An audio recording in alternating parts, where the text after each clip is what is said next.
If you plan on playing Yu-Gi-Oh competitively, then sidedecking is a critical skill that you'll find nice to have. My name is Professor Tcg Sam, and in this video, I'm going to go over what you need to consider when building a side deck, and then go over the thought process you should have for sidedecking in between games. So, let's get started. As a quick recap, you can have up to 15 cards in your side deck that can be swapped out with cards from your main or extra deck in between games in a match. Right off the bat, it's important to know how to get the most from your side deck, since at least 50% of the games you play can include cards from your side deck, and even more if the matches go to game 3. As a result, choosing the best 15 cards for your side deck can be one of the most important parts of deck building, and since it will change more frequently than your main deck and extra deck, it's important to know how to build the best side deck for every format. So let's begin with what you should consider when deciding what cards to put in your side deck. Now, the purpose of a side deck is to give you coverage for situations or matchups that can't be well handled by your main deck already. As a simple example, if you're playing a deck with lots of ways to deal with opposing monsters in the main deck, but no easy way to deal with spell and trap cards, you'll likely want to consider siding cards that help you do that, so you have a better chance of winning against decks that use more trap cards. On the other hand, if your deck already excels at going first, you'll likely want to prioritize cards that help you when going second, then add in very high impact cards for when you're going first only if there's still space in your side deck. In short, you're trying to limit the number of potential limitations in your deck through side decking. Since side decks will change based on what decks are in the metagame, here are some general things to remember for when you're building your side deck. First, make sure the cards in your side deck don't have any anti-synergy with your deck. For example, while a card like Dimension Shifter can be very strong against any graveyard-reliant deck, if your own deck relies on the graveyard too on your very first turn, it may not be wise to use that card even if it would hurt other decks, since it prevents you from getting set up as well. Next, make sure that there's a purpose behind the cards that you're siding.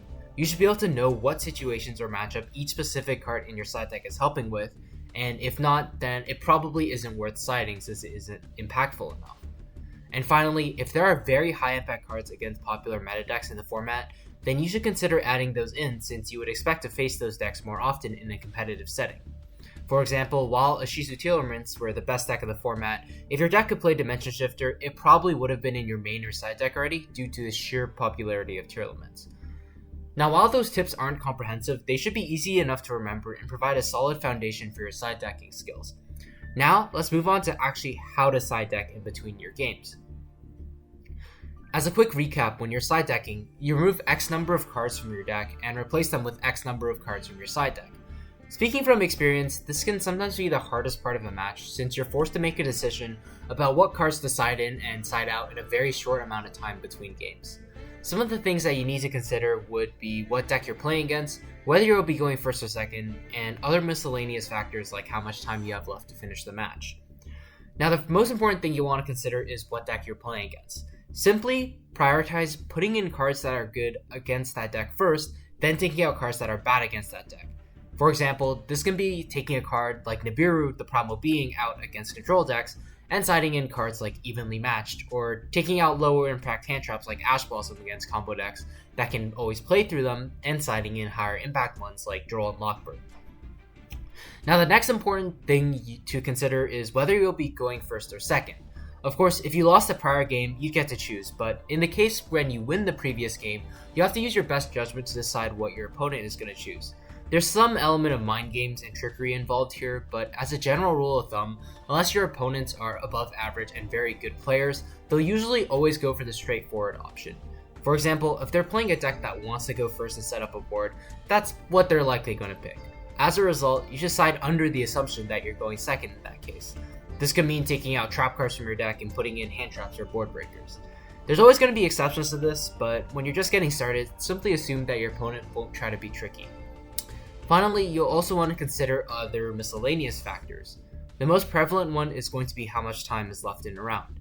With the current end of match procedures at the time of recording, the player with the higher life points at the end of a phase where the time limit is reached wins that game. This means that players will side in life point manipulating cards to cheese a win through this mechanic. So that includes you as well if you want to win through, if you don't want to lose to time. You also want to take out cards that would make your life points lower than your opponent's so that you won't lose to time in this case. So cards like Solemn Judgment, for example. There are also other factors to consider, like whether it's worth trying to catch your opponent off guard by putting in a unique tech card or not, or whether your opponent will get caught off guard if you suddenly decide to go second and make them go first, for example.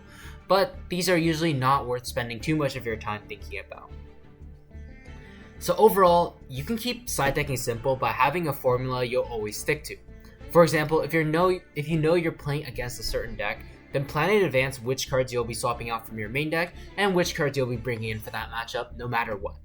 So for example, if you're playing against a control deck, you can plan to always take out 3 copies of Effect Veiler and put in 3 copies of Twin Twisters when you're side decking. This can save you time and effort in between games since you'll already have a plan in place and you'll know exactly what you'll want to side deck. Now the downside of this is that it restricts your ability to be creative or tricky with your side decking, but that's a topic for a whole nother video. Now if you enjoyed this video, then please consider subscribing to the channel. Only a small percentage of my viewers are actually subscribers, so if you want to see more videos like this one, then be sure to hit that subscribe button. Thank you so much for watching, and I'll see you all in the next one. Take care.